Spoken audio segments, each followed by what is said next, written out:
11월 2일 자유한국당 원내대책회의 시작하도록 하겠습니다. 어제 문재인 대통령의 예산안 시정연설에 대해서는 따로국밥의 자기 모순이라는 점을 지적하지 않을 수 없습니다. 제조업의 침체, 고용의 어려움, 대외 여건의 불확실성으로 상황은 진단을 하면서도 그러나 함께 잘 살자는 노력과 정책 기조는 계속되어야 한다는 대통령의 연설은 진단 따로 대책 따로 뜬금없는 동문서답일 뿐이라는 점을 지적하지 않을 수 없습니다. 대통령께서 함께 잘 살자는 노력과 정책 기조는 계속되어야 한다. 고 답하고자 했다면 우리 사회의 불평등 지수, 빈부격차 지수를 사실 그대로 드러내고 인정하는 전제 위에서 그렇게 답했어야 했다는 점을 말씀드립니다.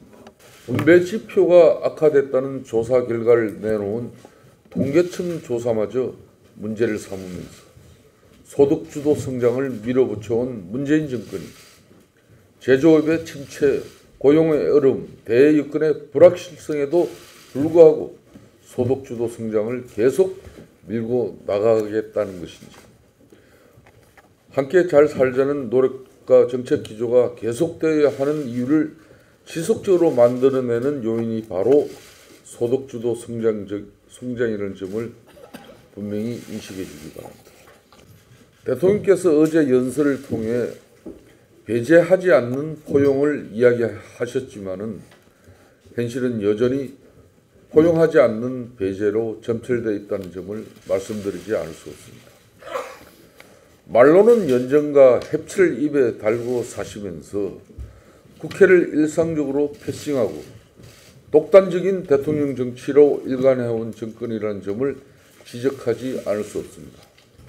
마음에 들면 내 편, 마음에 들지 않으면 적폐라는 이 적대의 정서를 가장 극명하게 드러내고 있는 정권이 바로 문재인 정권이라는 점을 말씀드리지 않을 수 없습니다. 사람이 먼저라면서도 내 사람만 먼저 챙기는 공공기관 고용세습이 버젓이 자행돼도 어물쩍 넘어가려는 것이 문재인 정권이라는 점을 지적하지 않을 수 없습니다.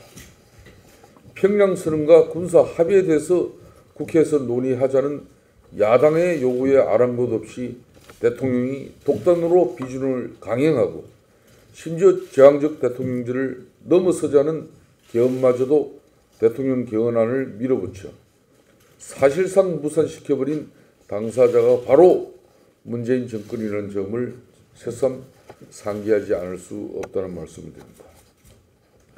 상대를 인정하지 않는 부정과 배제가 아니라 이제라도 독단과 독선을 벗어난 참된 포용을 만들어 주시기 바랍니다.